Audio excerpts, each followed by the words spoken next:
E hoje a gente queria pensar um pouco que do pior cenário, Deus pode trazer a vida, o melhor da vida para a gente. E assim Ele fez em Cristo Jesus. Que quando nós estamos em crise, quando passamos pela crise, talvez a grande maneira ou a grande forma, o grande caminho de encontrarmos paz, sossego para a nossa alma, seja percebendo como que Deus fez isso em Cristo. Em um cenário aterrador, dali veio a vida para mim e para você, a própria ressurreição do Filho de Deus e nela então a nossa própria ressurreição também. Em toda a história bíblica, de todos os cenários tortuosos, Deus sempre trouxe a vida. Queria que você fechasse os seus olhos agora e que você pudesse colocar seu coração diante de Deus antes de lermos o texto, das Escrituras. Queria que você se pusesse diante do Senhor e pudesse avaliar como a sua vida, o seu coração, sua alma, seu espírito, se você se encontra em um estado de real vida. Qual o cenário do seu coração? Qual o cenário da sua alma hoje? Queria que você então tivesse esse tempo agora em oração e pudesse ler um pouco mais sobre você mesmo, sobre sua vida, como que a sua vida se encontra agora. Qual o cenário? Que cenário a sua vida apresenta hoje para você? Como você percebe isso? Feche os seus olhos, tenha esse tempo em oração, depois nós vamos ler o texto da Palavra de Deus.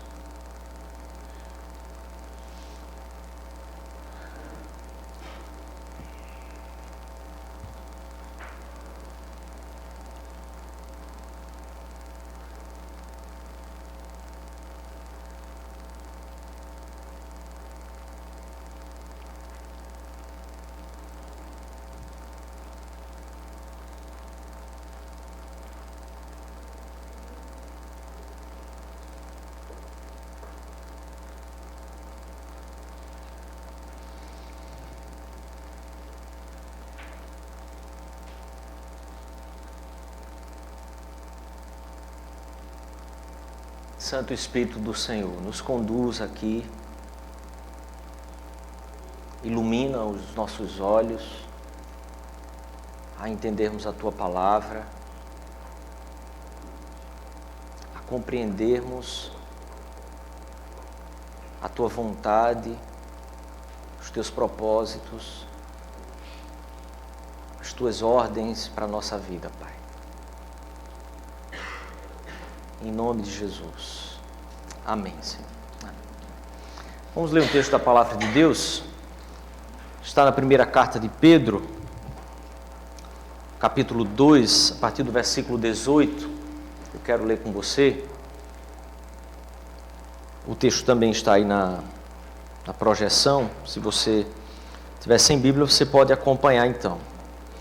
Diz assim a Palavra de Deus: Servos, sede submissos com todo o temor ao Senhor, não somente se for bom e cordato, mas também ao perverso, porque isso é grato. Se alguém suporte tristeza, sofrendo injustamente, por motivo da sua consciência para com Deus. Pois que glória há, se pecando e sendo esbofeteado por isso, o suportais com paciência. Se, entretanto, quando praticais o bem, sois igualmente afligidos e o suportais com paciência, isso é grato a Deus.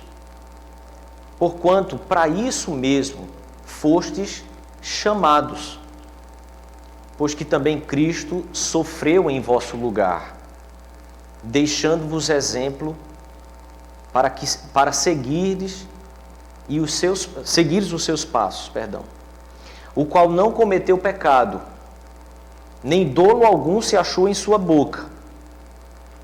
Pois ele, quando ultrajado, não revidava com ultraje. Quando maltratado, não fazia ameaças, mas entregava-se àquele que julga retamente, carregando ele mesmo em seu corpo, sobre o madeiro, os nossos pecados, para que nós, mortos para os pecados, vivamos para a justiça. Por suas chagas fostes sarados, porque estáveis desgarrados como ovelhas, agora, porém, vos convertestes ao pastor e bispo das vossas almas. Querido, eu queria pensar um pouco com você no contexto que essa carta é escrita, e eu queria começar pensando com uma frase de Aristóteles.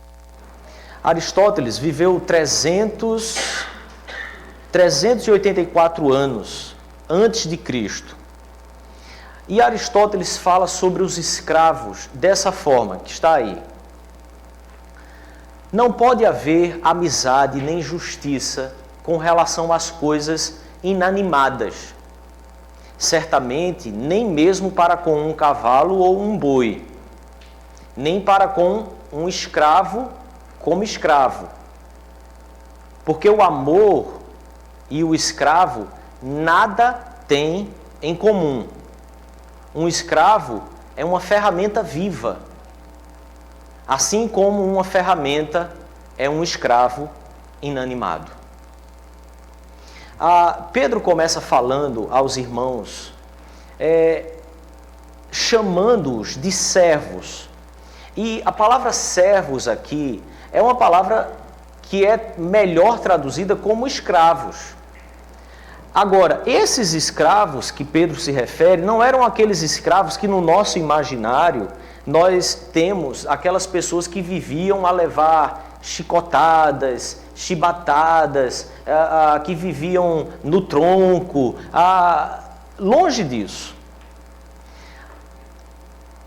A quantidade de escravos que o Império Romano já tinha na época do Novo Testamento, ela era tão grande que era impossível manter escravos nessas condições, todos presos, acorrentados e debaixo de açoites constantes. Naquela época, escravos no Império Romano eram pessoas que ocupavam cargos altos na sociedade, que ocupavam posições dignas, inclusive dentro de famílias. Haviam escravos que eram médicos, haviam escravos que eram mestres, haviam escravos que eram músicos, haviam escravos que tinham as suas profissões desempenhadas normalmente e eram tratados muitas vezes como membro das famílias. A grande questão é que ele era um escravo. E escravo porque nas guerras eles haviam perdido e, sobrevivendo, eles eram então levados como escravos e passavam a viver como escravos, para que pudessem viver. Imagine você que Recife tem 1.600.000 habitantes. A nossa região metropolitana tem 3,88 milhões de habitantes. São Paulo, na região metropolitana, tem 11.400.000 habitantes. E isso são estimativas. O Império Romano, na época de seu maior alcance, possuía 60 milhões de escravos. Na época do Novo Testamento, em que essa carta está sendo escrita, haviam 60 milhões de escravos em todo o Império Romano. E imagine que o Império Romano, ele ocupou um espaço, um território muito semelhante ao território total do Brasil. Se tirarmos o estado do Pará e Mato Grosso, nós temos então o mesmo tamanho que o Império Romano alcançou. Na época em que o Império Romano alcançou o seu maior alcance de população e de geografia, ele chegou a 90 milhões de habitantes. Em 1970, esse era o número de habitantes que nós tínhamos aqui no Brasil. Porém, com 90 milhões de habitantes, quase 60 milhões eram escravos. Então imagine que no nosso contexto de vida, a palavra servos, escravos aqui, ela se enquadra e se encaixa perfeitamente na sua pessoa e na minha pessoa. Nós somos esses escravos. Nós somos essas pessoas. Eles trabalhavam para sobreviver, eles tinham as suas vidas, e muito semelhante a nós, os filhos deles não eram deles, pertenciam aos seus senhores. Quando no final das contas todos nós sabemos que os nossos filhos, no fim das contas, não nos pertencem. Eles pertencem ao mundo, como tantos dizem. Os criamos, no fim das contas, eles vão embora e vão viver e vão trabalhar, assim como nós, para poder sobreviver. Não mais debaixo das nossas asas. Eles vão trabalhar para isso. Pedro escreve essa carta dentro de um contexto em que esses escravos eram a maioria na igreja cristã. Talvez 75% a 80% da igreja cristã no seu início era composta por pessoas que eram escravas. E esses escravos eram pessoas que ocupavam as colocações, os locais de ofício na igreja. Eles iam ser os diáconos, eles iam ser os presbíteros, eles foram pessoas que foram colocados como pastores em determinadas localidades. Eram escravos. O Evangelho chegou para essas pessoas trazendo dignidade. Ao mesmo tempo que muitas pessoas de alta posição na sociedade, quando se converteu na igreja do primeiro século, foram fazer parte da mesma igreja em que muitas vezes os seus escravos eram o diácono, eram o presbítero, e lá eles estavam submissos aos escravos que eram submissos a ele. Veja a revolução que o Evangelho causa em uma sociedade, trazendo então para eles agora toda uma mudança de perspectiva nas relações. Aqueles que eram senhores tinham que ouvir e obedecer aos escravos, muitas vezes, no que dizia respeito à vida cristã. A caminhada com o Senhor. Eram discipulados muitas vezes. Há registros no primeiro século de mártires, de duas mulheres, uma mais nova, uma outra bem mais velha. Uma era uma aristocrata na sociedade romana, mas tinha se convertido ao cristianismo, e uma outra era uma filha de escrava, logo escrava também, e as duas foram martirizadas de mãos dadas, por causa do nome do Senhor Jesus. Morreram de mãos dadas como iguais, porque elas amavam ao mesmo Senhor das almas delas. Uma era a senhora da escrava. A outra era escrava da senhora. Mas as duas eram escravas, servas do Senhor Jesus Cristo. E de mãos dadas são martirizadas porque no primeiro século converter-se ao cristianismo era automaticamente converter-se em um marginal, em um bandido. Alguém que era perseguido instantaneamente. Bastava se converter ao Senhor Jesus.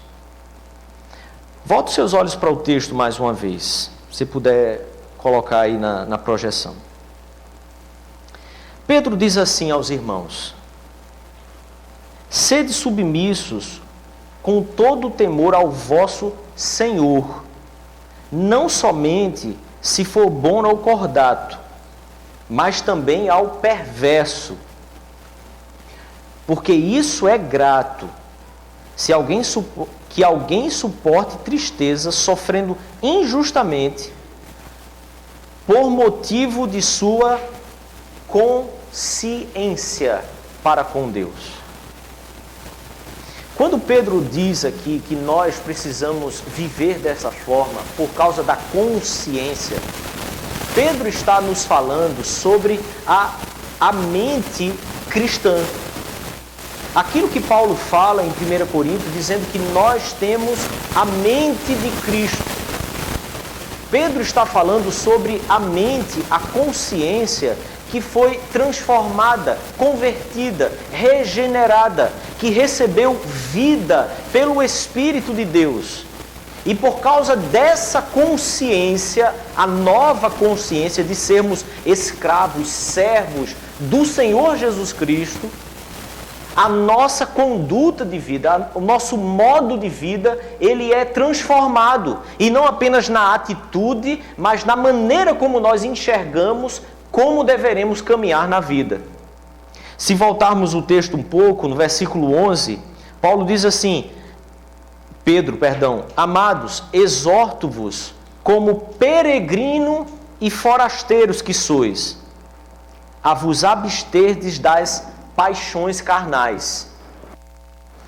Isso é parte da consciência diante de Deus. Aqui nasce a consciência diante de Deus. Quando nós somos regenerados por Cristo, quando o Espírito Santo do Senhor alcança realmente o nosso coração, nos trazendo vida, nós começamos então a perceber que a nossa condição neste mundo é uma condição meramente passageira. Alguém comentou comigo ontem ainda. Às vezes eu tenho a sensação que esse mundo aqui é uma grande penitenciária, que a gente está aqui pagando, cada um fica nas suas celas, nos seus pavilhões, mas isso aqui tudo vai passar. E um dia é que nós realmente seremos livres, sairemos dessa grande prisão. Pedro diz, eu rogo que vocês, como forasteiros que são. Primeiro, ele não pede para que nós nos enxerguemos como forasteiros, mas ele diz que somos. Mas depois ele diz assim, sendo dessa forma, porque vocês receberam vida, vocês são seguidores do Senhor Jesus, vocês precisam se abster das vossas paixões carnais. E aqui a palavra não é referente apenas quando nós imaginamos paixões carnais, a nossa mente rapidamente imagina que sejam aquelas coisas concernentes ao sexo, a relações sexuais ilícitas, e essas loucuras que o mundo apresenta para nós. Mas quando Pedro usa aqui paixões carnais, Pedro está usando os mesmos termos que Paulo fala quando aos Gálatas ele dá a lista do que a nossa natureza carnal produz. E aqui estão todas as invejas, todas as brigas, todas as coisas que nós enfrentamos na vida, que é produto da nossa própria vontade, da nossa própria carne. Assim como o Tiago diz que todas as lutas e contendas que nós enfrentamos no nosso meio, elas são procedentes das paixões que militam na nossa carne. Por isso, quando Pedro diz, então, abstenham-se da vossa natureza carnal, das vossas paixões carnais, melhor dizendo, Pedro está dizendo que nós precisamos nos afastar de todas aquelas coisas que são produto da nossa própria carne. A consequência disso, então, é que as nossas relações, como ele cita no versículo 19 que nós lemos, elas serão transformadas por causa, então, da nossa consciência diante de Deus. É a conversão da mente. é a conversão dos nossos pensamentos, a conversão da maneira de pensar. E ele diz assim, então, versículo 20: pois que glória há se quando você peca, quando você faz alguma coisa errada, você sofre então as penas que os seus erros trazem? Que glória existe se você foi esbofeteado e você suportou com paciência, mas você foi esbofeteado e suportou com paciência porque você errou, porque você pecou. Não há glória nisso. Agora, há glória sim quando nós agimos corretamente, quando nós agimos de acordo com todo o bem, com toda a verdade, e injustamente nós sofremos penas. Por que há glória nisso? Porque assim o Senhor Jesus fez, carregando os nossos próprios pecados. Não há nada melhor do que a injustiça, do que períodos grandes quando a sociedade passa de muita injustiça, para que o meu coração e o seu coração realmente caiam em si, percebendo se essa nova consciência, se esse novo nascimento, se essa conversão genuína realmente aconteceu comigo e com você. Momentos de crise são momentos em que o meu coração e o seu coração são provados. São momentos em que o meu coração e o seu coração são testados realmente a saber se nós estamos querendo caminhar nesse mundo como forasteiros que somos e como seguidores do Senhor Jesus que somos. Porque muitas vezes nós, dentro da sociedade em que nós somos construídos, nós somos tão tendentes a buscar uma pseudo-justiça que nós começamos a olhar para nós mesmos e queremos tanto justiça a nosso favor, que nós começamos a agir como se nós fôssemos os donos da justiça, como se absolutamente todas as coisas ao nosso redor estivessem erradas e nós somos os porta-vozes da justiça.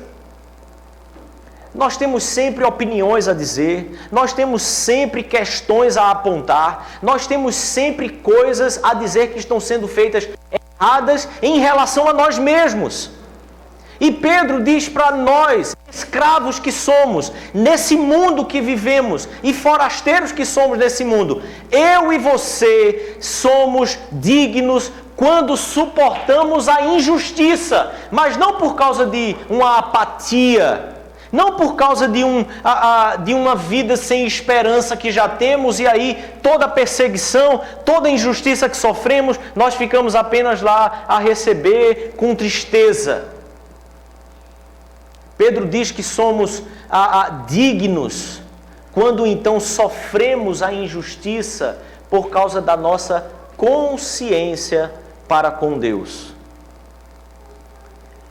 E isso, querido, nós só temos quando o Espírito Santo realmente trouxe vida, trouxe nova vida às nossas mentes e ao nosso coração. Não é possível suportar injustiças. Não é possível suportar injúria.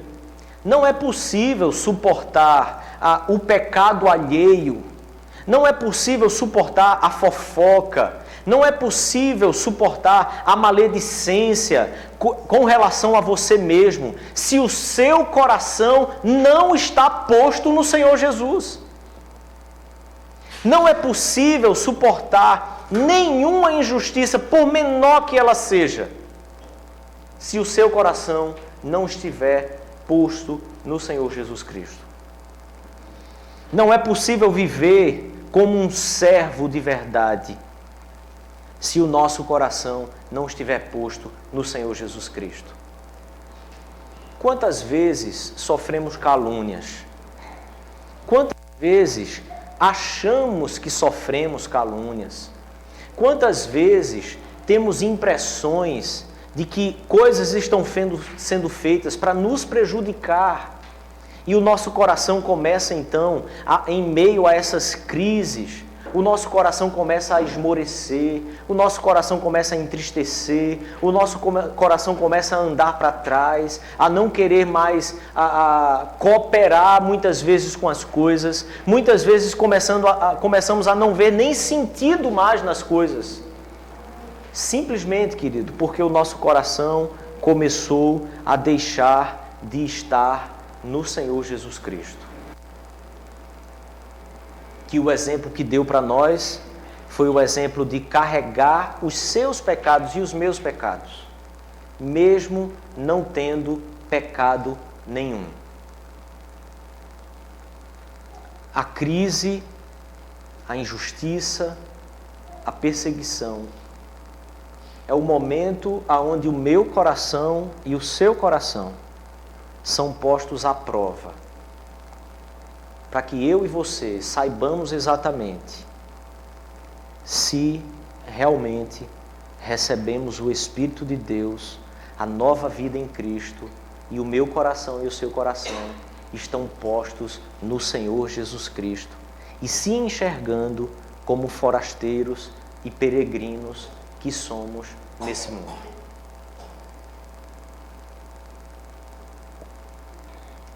Depois o apóstolo Pedro, diz assim, versículo 21, porquanto para isso mesmo vocês foram chamados, vocacionados.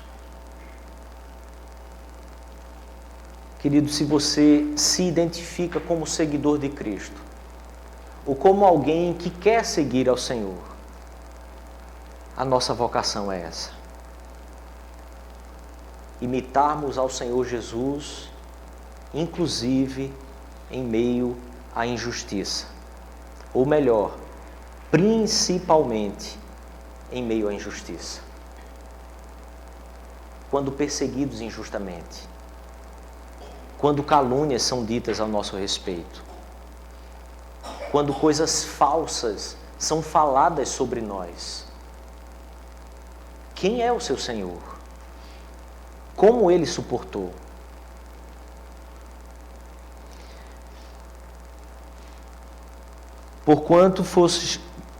Por isso mesmo fostes chamados, pois que também Cristo sofreu em vosso lugar, deixando-vos o exemplo para seguires os seus passos, o qual não cometeu nenhum pecado, diferente de nós. Ele não cometeu pecado. Nem dolo nenhum se achou em sua boca, diferente de nós. Pois ele, quando ultrajado, não revidava com ultraje, diferente de nós. Quando maltratado, não fazia ameaças, diferente de nós. Mas entregava-se àquele que julga retamente. Não eram os homens que julgavam retamente. Assim como os homens não julgarão retamente hoje também. Jesus se entregou àquele que julga retamente. Mas há um cenário ainda pior do que o cenário de perseguição que a igreja vivia nessa época. Foi o cenário de morte e morte de cruz que o Senhor Jesus enfrentou. Injustamente enfrentou. Você sabe que a morte na cruz, a morte no madeiro, não era uma morte criada, uma punição criada pelo Império Romano. Os persas já praticavam esse tipo de morte. E muitas vezes, de maneira ainda mais cruel do que como os romanos praticavam. Isso significa que séculos e séculos de uma construção em um imaginário havia sido feito para que, naquele período da morte de Jesus Cristo, todos esses escravos do Império Romano, eles temiam essa morte, porque essa morte de cruz, ela era apenas para os escravos. Ela não era para aquela porcentagem de cidadãos romanos, que era a menor. Essa morte não se aplicava a eles.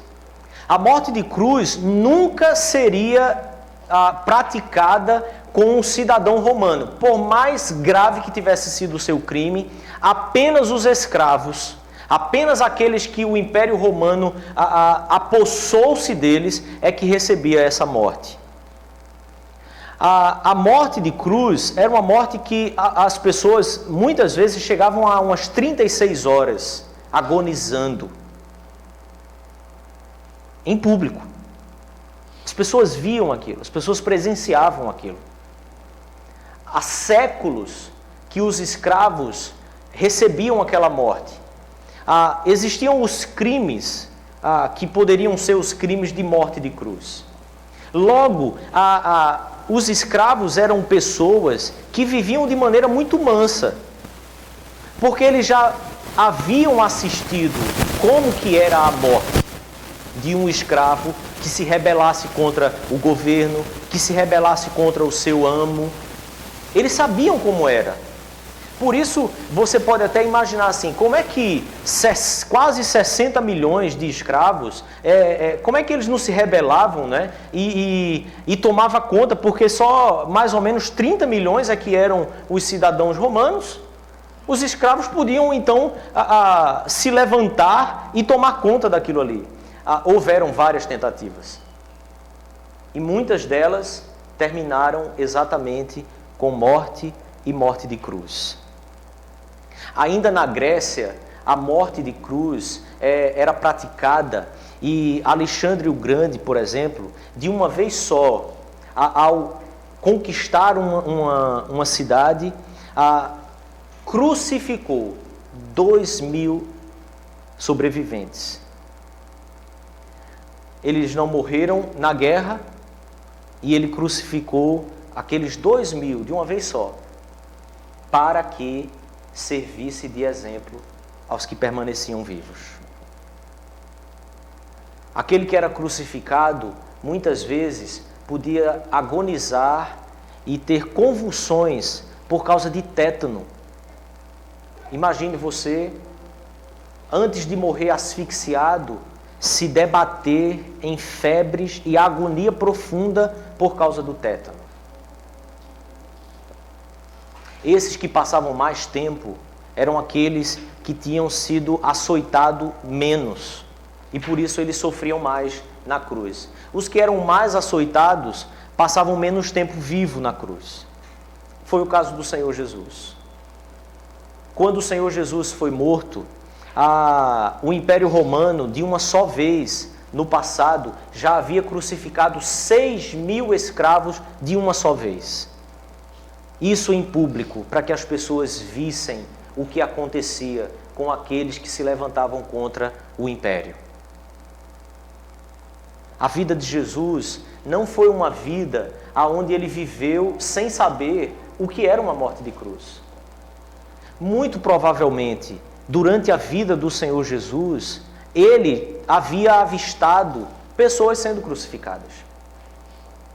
E por toda a vida dele, ele sabia que o fim da vida dele seria na cruz do Calvário. Um cenário aterrador para se viver e para saber que o dia da sua morte era aquilo que você enfrentaria. O Senhor Jesus foi para a cruz, carregou o seu madeiro por quase 1 quilômetro, e quando foi erigido naquela cruz, ele sabia aquilo que ele sofreria, quais eram os processos, a tamanha dor por causa dos meus pecados e dos seus pecados, que produziu aquele fenômeno que quando os guardas furam o seu lado, sangue e água jorram por causa de tanta agonia e sofrimento. Quando o Senhor Jesus Cristo diz, Pai, está consumado, Ele não disse de forma a impostar a voz de maneira eloquente. Ele disse em agonia, porque Ele sabia que os meus pecados e os seus pecados estavam sendo pagos ali. Querido, a nossa consciência diante de Deus, ela está o tempo inteiro lembrando e consciente do que foi feito por causa dos meus e dos seus pecados. O Senhor Jesus pagou para que eu e você não fôssemos mais os donos da verdade, aqueles que não suportam nenhuma injustiça, aqueles que não se submetem a nada que seja contrário à sua pessoa. Esse é o espírito deste mundo, é o espírito deste século. E aqueles que são forasteiros e peregrinos, servos do Senhor Jesus nesse mundo, não podem ter uma postura no seu coração de quem se levanta contra a injustiça a si mesmo, tentando preservar a sua própria imagem. Mas nós que queremos seguir ao Senhor Jesus, precisamos então suportar como o Senhor Jesus, porque fomos chamados para isso. Quantas vezes chegamos a lugares, fazemos a leitura e enxergamos as coisas que estão erradas e dizemos, não, isso aqui não pode, eu não aguento calado, eu vou falar, eu não posso ver uma coisa dessa, isso é um absurdo. O Senhor Jesus transforma isso no nosso coração. Porque se Ele suportou o que suportou, por mim e por você, eu e você, por nós mesmos, para a glória de Deus, podemos suportar as coisas muito menores do que o que Ele suportou quando sofremos nesse mundo. Você quer encontrar paz para a sua alma, querido? Converta o seu coração. Você quer encontrar paz à sua alma?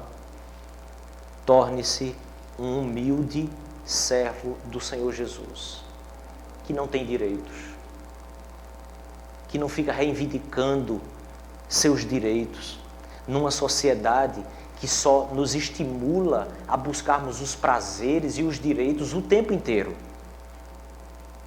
Volte atrás e peça perdão pelas vezes que você se levantou e brigou, e criticou, e falou mal, porque você se sentiu injustiçado.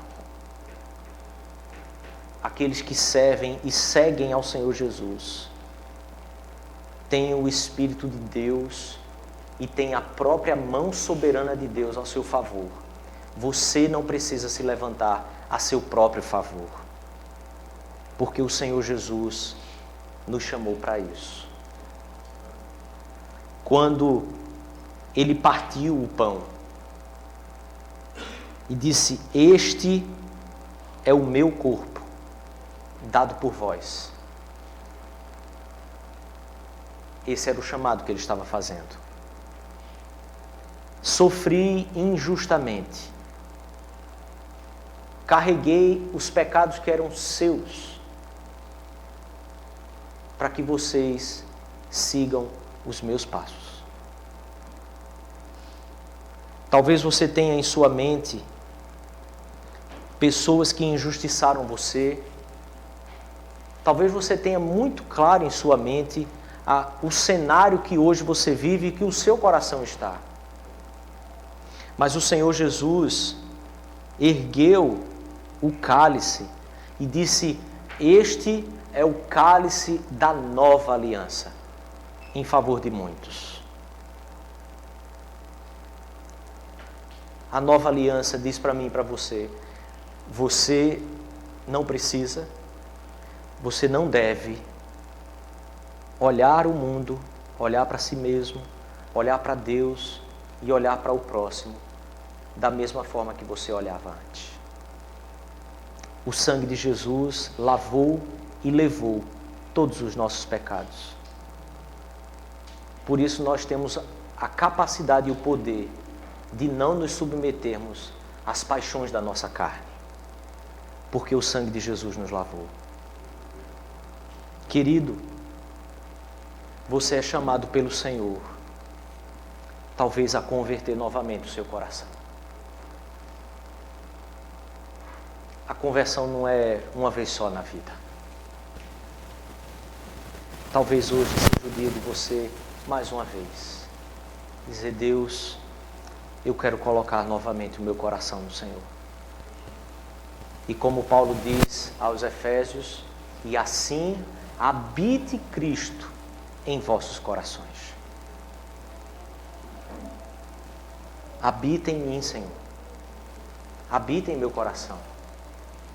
E querido, quando Ele habitar em vossos corações, talvez haja alguns caminhos que diante do corpo e do sangue de Jesus, você observe e saiba que você precisa refazer. Às vezes é voltar atrás e pedir perdão. Às vezes é procurar alguém e pedir perdão. Às vezes é voltar atrás e alguma coisa que foi separada, alguma coisa que foi quebrada, você refazer, para que continue o caminho novamente.